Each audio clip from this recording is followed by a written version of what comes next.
5 za m'Baibulo. Olemera opusa. Mwamuna akhala mnyumba yayikulu, zonse mnyumba muja ndi zokongola. Inde iye ndi mwamuna olemera. Inu mukhoza kunena pona zimene iye ali nazo.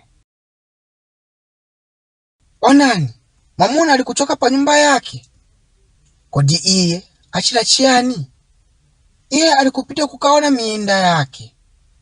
Iye ali ndi minda yambiri, chifukwa iye ndi olemera kwambiri. Tsopano iye azapita kukaona ngati tirigu ali kukula bwino.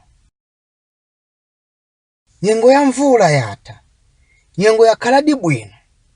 Kawirikawiri dzuwa likhala likuwala. Onani mmene zonse zakulira. Misinde ya tirigu ndi yayitali ndi yonenepa. Zili ndi makutu a tirigu olemera. Makutu ndi odzala ndi tirigu waukulu wa golide. Ati kukongola munda wa tirigu uwu. Chiwoneka ngati nyanja yayikulu yopangidwa ndi golide. Chili monga mphepo ili kupanga mafunde ang'onoang'ono pa nyanja ya golide. Ati chimwemwe mwamuna olemera. Iye aganizira, zonse izi ndi zanga. Ine ndazibyala nthawi ya mvula. Posachedwa zidzakhala zokonzeka kukolola. Ine ndidzakhala ndi tirigu wambiri. Ndidzalemera koposa ine. Koma ndani anapangisa zonse kuti zikule? Ndani anagwetsa mvula kuchokera ku makumbi? Ndani anapangisa dzuwa kuwala tsiku ndi tsiku? Mwamuna olemera saganiza za izo. Iye ayang'ana munda wake wa tirigu odzala ndi kunyada. Koma iye sapenya konse kumwamba. Kumwamba kumene Mulungu akhala.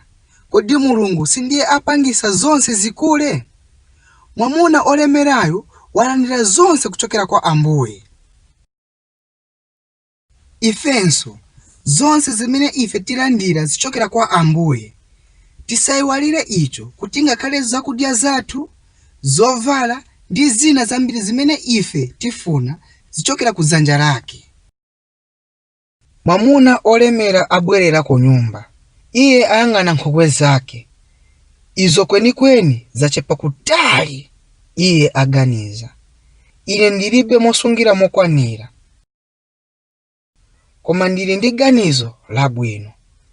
Ine ndidzagwetsa zonse ndi kumanga nkhokwe zatsopano. Nkhokwe zatsopano zimene zidzakhala zazikulu kupambana zakale. Kenaka aliyense azaona kulemera kwanga. Iye alowa mnyumba mwake. Iye aganiza, ine ndine olemera. Ndili ndi ndalama zambiri, zokwanira zaka zambiri kusogolo. Ine sindiyenera kupitiriza kugwira ntchito. Kuchokera tsopano, ine ndidzayamba kusangalala umoyo ndi zambiri, kudya ndi kumwa. Kwakhala mdima kunja. Mwamuna olemera apita kukagona. Kodi iye wagwada pansi akalibe kugona? Kodi iye ayamika Mulungu? Chifukwa kodi si Mulungu amene anampanga iye kukhala olemera? Ayi, iye saganizira ngakhale pang'ono za Ambuye.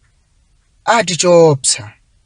Ife tiyenera kukumbukira nthawi zonse kuyamika Ambuye usiku uliwonse pa zinthu zonse zimene iye atipasa ife. Kodi mwamuna uyu afunsa chilichonse kuchokera kwa Ambuye? Kodi iye sapemphera kuti akhale ndi mtima watsopano? Ayi, iye sachita konse ngakhale ichi. Iye saganizira kuti afunika mtima wotere. Komatu afunika. Kodi ife timapempherera ichi? Ife tikalibe kugona? Mwamuna olemera aligone m'bedi.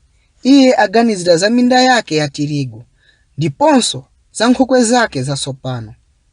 Inde ndi ganizo labwino. Iye aziganizira yekha ngati mwamuna wanzeru. Mwamuna ochenjera. Koma nanga Ambuye anena chiyani? Mwamuna olemera, iwe suli ochenjera. Iwe ndiwe opusa kwambiri. Iwe ndiwe olemera opusa. Kodi inu muziwa chimene chinachitika usiku uja? Mwamuna olemera agona tulo, ndipo kenaka usiku umenewo iye amwalira mwazizizi. Inde icho chingachitike ngakhale pamene inu simudwala. Tsopano anthu ena azakolola tirigu wake. Wina wace azakhala mnyumba yake yayikulu yokongola. Mwamuna olemera alibe kalikonse. Kodi mwamunayo anapita kumwamba? Ayi, chifukwa iye sanakonzedwe. Iye sanali okonzeka kumwalira. Iye ayenera kupita ku Gehena, kukakhala osakondwa muyayaya. Tsopano iye sakhalabe olemera, koma osauka muyayaya.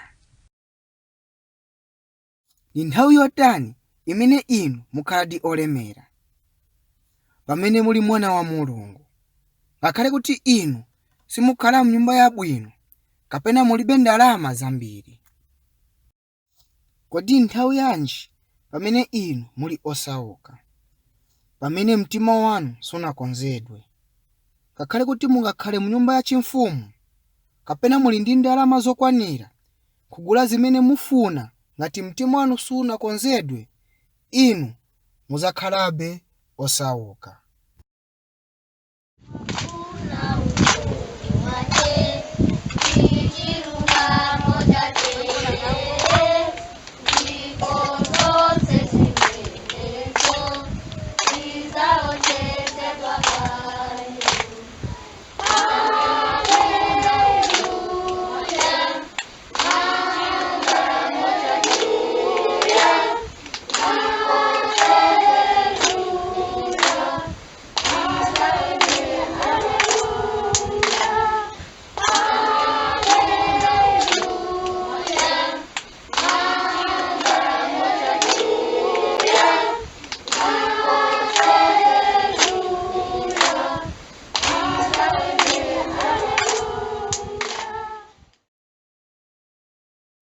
Werengani nthano ili m'Baibulo lanu kuchoka m'buku ya Luka 12 kuyambira pa ndime ya 13 kufika pa 21.